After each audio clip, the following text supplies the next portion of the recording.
തനിക്കെതിരായ വധഭീഷണിയിൽ പരാതി നൽകിയിട്ടും പോലീസ് നടപടിയില്ലെന്ന് നിർമ്മാതാവ് സാന്ദ്ര തോമസ്. പാലാരിവട്ടം പോലീസിനെതിരെ ഡിജിപിക്ക് പരാതി നൽകുമെന്നും സാന്ദ്ര തോമസ് പറഞ്ഞു. 2 മാസം മുൻപ് പ്രൊഡക്ഷൻ കൺട്രോളർമാരുടെ വാട്സ്ആപ്പ് ഗ്രൂപ്പിലായിരുന്നു ഭീഷണി. പിതാവിനെയും വകവരുത്തുമെന്ന സന്ദേശത്തിലുണ്ട്. ഗുണ്ടാസംഘമാണ് മലയാള സിനിമ ഭരിക്കുന്നതെന്നും സാന്ദ്ര തോമസ് പറഞ്ഞു. ഈ തോമസിന്റെ മകളല്ലേ ഈ സാന്ദ്ര കൂടുതൽ വിളഞ്ഞ ഈ സാന്ദ്ര ഞാൻ പറഞ്ഞു, നീ കൂടുതൽ വിളഞ്ഞ നിന്നെ തല്ലിക്കൊന്ന് കാട്ടിക്കളെ എന്ന് പറഞ്ഞു. നീ ഞങ്ങളെ പറ്റി പ്രൊഡക്ഷൻ കൺട്രോളർമാർ സിനിമയിൽ വേണ്ടെന്ന് പറഞ്ഞാൽ നീ ആരാണെന്ന് ചോദിച്ചപ്പോ അവളുടെ മുണ്ടാട്ടം മുട്ടി. ഞാൻ പറഞ്ഞു, ഞാൻ നിന്റെ അപ്പനെ തോമസിനെ എടുക്കും. ഞങ്ങൾ കൊടുത്ത ഔദാര്യമാണ് ഈ സാന്ദ്ര തോമസ് മോള്. സാന്ദ്ര തോമസ് വലിയ ആള്. എവിടെ നിന്ന് കിട്ടി പണം? ആര് കൊടുത്ത പണം?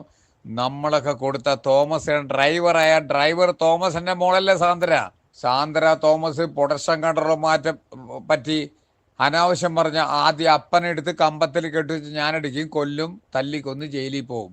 തോമസിനെ നാളെ ചെവിക്കല്ലടിച്ച് പൊട്ടിക്കും ഞാൻ തോമസിനെ. അപ്പൊ ഇവള് ദുഃഖിക്കണം, ഇവളറിയണം, സാന്ദ്ര അറിയണം.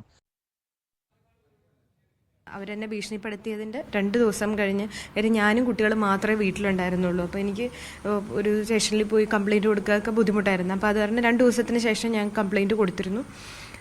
FIR ഇടുകയും ചെയ്തു. FIR ഇട്ടു എന്നുള്ളതല്ലാതെ അതിനുശേഷം കാര്യമായിട്ട് ഒന്നും സംഭവിച്ചിട്ടില്ല. ഇപ്പം ഞാൻ ഈ വിളിച്ച് ഫോളോ അപ്പ് ചെയ്ത് അവരെ വിളിച്ച് എന്തായും ചോദിക്കുമ്പം അവർ പറയുന്നത് എൻ്റെ ഫോൺ നോക്കട്ടെ, പരിശോധിക്കട്ടെ, അതിനുശേഷം അവരെ വിളിപ്പിക്കാം എന്നാണ്. ഞാൻ പറഞ്ഞത് ഇത് ഞാൻ കമ്മീഷണർക്കാണ് പരാതി കൊടുത്തത്.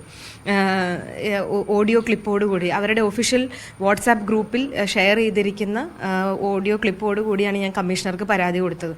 എന്നോട് വളരെ ഡയറക്റ്റ് ആയിട്ടാണ് എന്നെ കൊല്ലുമെന്ന് പറഞ്ഞതും, എന്നെ കൊന്നു ഓടെ തള്ളും, എൻ്റെ അച്ഛനെ കൊല്ലുമെന്ന് പറയുന്നതും, എന്നെപ്പറ്റി വളരെ മോശമായിട്ടുള്ള കാര്യങ്ങൾ പറയുന്നതും, എൻ്റെ മുഖത്ത് നോക്കി എന്നെ വൃത്തിയായിട്ട് വിളിക്കുകയൊക്കെ ചെയ്തേക്കുന്നത്. അപ്പോൾ അത് അയാൾ ഇതിൻ്റെ ഒഫീഷ്യൽ ഗ്രൂപ്പിലിട്ടിട്ട് ആ ഗ്രൂപ്പിലും അതിൻ്റെ അഡ്മിൻസ് അടക്കം അതിനകത്ത് ചർച്ചകൾ നടന്നിട്ട് ഇപ്പോൾ ഷിബു കുറ്റിമൂടിനെ പോലെയുള്ള ആളുകൾ എല്ലാം അതിനകത്തുണ്ടായിട്ട് പോലും അവർ ഇത് കണ്ടിട്ടും അവർ പിന്നീട് എന്നെ സിനിമയിൽ നിന്ന് പുറത്താക്കുക, എനിക്ക് സിനിമ കൊടുക്കാതിരിക്കുക, നമ്മളെല്ലാവരും ഒരുമിച്ച് നിന്ന് എന്നെ പുറത്താക്കണം എന്നുള്ളൊരു തീരുമാനത്തിലേക്കാണ് അവർ പോകുന്നത്. പകരം ഇത്രയും ഒരു ക്രിമിനൽ ഒഫൻസ്. സാന്ദ്ര തോമസ് പ്രതികരിക്കുകയായിരുന്നു.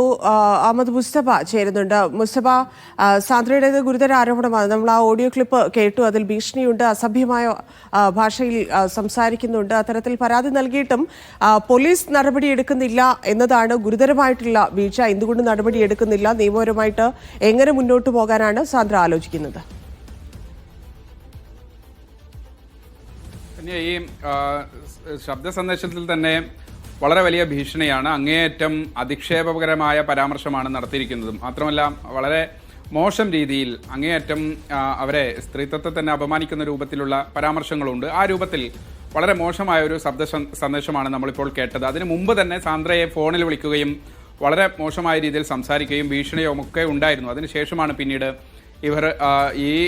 ഇവർ സാന്ദ്രയെ വിളിച്ചതിന് ശേഷമാണ് പിന്നീട് ആ ഔദ്യോഗിക വാട്സപ്പ് ഗ്രൂപ്പിൽ ഒരു സന്ദേശം അയക്കുന്നത്. നേരത്തെ തന്നെ സാന്ദ്രയ്ക്കെതിരെ വളരെ വ്യക്തിപരമായ ചില കോണുകളിൽ നിന്നുള്ള ആക്രമണം ഉണ്ടായിരുന്നു. സാന്ദ്ര നമുക്കറിയാം നിരവധി തവണ ഇത്തരം അനുഭവങ്ങൾ പങ്കുവെച്ച് മാധ്യമങ്ങൾക്ക് മുന്നിൽ തന്നെ അവർ ദുരനുഭവങ്ങൾ പങ്കുവെച്ച ഒരു നിർമ്മാതാവും നടിയുമൊക്കെയാണ്.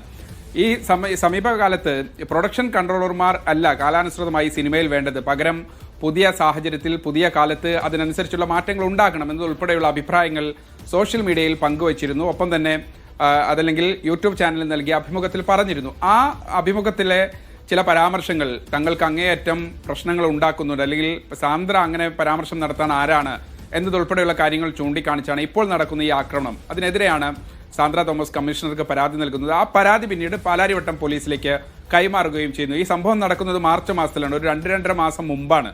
അതിനുശേഷം പിന്നീട് 2 ദിവസം കഴിഞ്ഞ് സാന്ദ്ര പരാതി നൽകി. ഇന്നിപ്പോൾ ജൂൺ മാസത്തിലേക്ക് കടന്നിരിക്കുന്നു. ഇതുവരെ ഏതെങ്കിലും ഒരു തരത്തിൽ അതുമായി ബന്ധപ്പെട്ട ഒരു നടപടി ഇല്ല എന്നുള്ളത് കൊണ്ട് തന്നെയാണ് ഈ ശബ്ദ സന്ദേശം സാന്ദ്ര തന്നെ മാധ്യമങ്ങൾക്ക് നൽകുകയും ഇതിന്റെ തങ്ങളുടെ ജീവന് ഭീഷണിയുണ്ട്, പോലീസ് ഏതെങ്കിലും തരത്തിലൊരു നടപടി എടുക്കുന്നില്ല എന്നതുൾപ്പെടെയുള്ള കാര്യങ്ങൾ ചൂണ്ടിക്കാണിച്ച് രംഗത്തെത്തുന്നത്. ആ പരാമർശങ്ങളിൽ സാന്ദ്ര തോമസിനെയും അതോടൊപ്പം തന്നെ പിതാവ് തോമസിനെയും വകവരുത്തും, അവരെ കൊന്നുകളയും എന്നതുൾപ്പെടെയുള്ള ഭീഷണിയുണ്ട്. അത് കുറച്ചുകൂടി ഗൗരവ സ്വഭാവത്തിലുള്ളതാണ്. അതുകൊണ്ടാണ് അവർ പോലീസിൽ സമീപിക്കുന്നത്. പ്രത്യേകിച്ച് സാന്ദ്ര പറയുന്ന ചില കാര്യങ്ങളുണ്ട്. 2 കുഞ്ഞുങ്ങളുമായി ഒരു വീട്ടിൽ പലപ്പോഴും ഭർത്താവോ പാരന്റ്സോ കൂടെ ഇല്ലാത്ത സാഹചര്യങ്ങളുണ്ട്. അതുകൊണ്ട് എന്തെങ്കിലും സംഭവിച്ചാൽ ആര് മറുപടി പറയും എന്നതുൾപ്പെടെയുള്ള ചോദ്യങ്ങൾ ചോദിക്കുന്നു. പോലീസ് പറയുന്നത് ഞങ്ങൾ ചില തിരക്കുകളിൽ പെട്ടു എന്നാണ്. അപ്പോഴും സാന്ദ്ര ചോദിക്കുന്നത് എന്തെങ്കിലും സംഭവിച്ചു കഴിഞ്ഞിട്ട് പിന്നീട് ഇതിനകത്ത് നടപടിയെടുത്തിട്ട് കാര്യമില്ല എന്നുള്ളതാണ്. പക്ഷേ സാന്ദ്ര സൂചിപ്പിക്കുന്ന ഒരു കാര്യമുണ്ട്, ഇത് തിരക്ക് കാരണമല്ല, ഇതിനകത്ത് കൃത്യമായി സ്വാധീനത്തിന് വഴങ്ങി. പ്രത്യേകിച്ച് ഫെഫ്ക ജനറൽ സെക്രട്ടറി കൂടിയായിട്ടുള്ള ബി ഉണ്ണികൃഷ്ണനിലേക്കാണ് സാന്ദ്ര വിരൽ ചൂണ്ടുന്നത്, പിതാവ് തോമസും വിരൽ ചൂണ്ടുന്നത്. അവർ പറയുന്നത്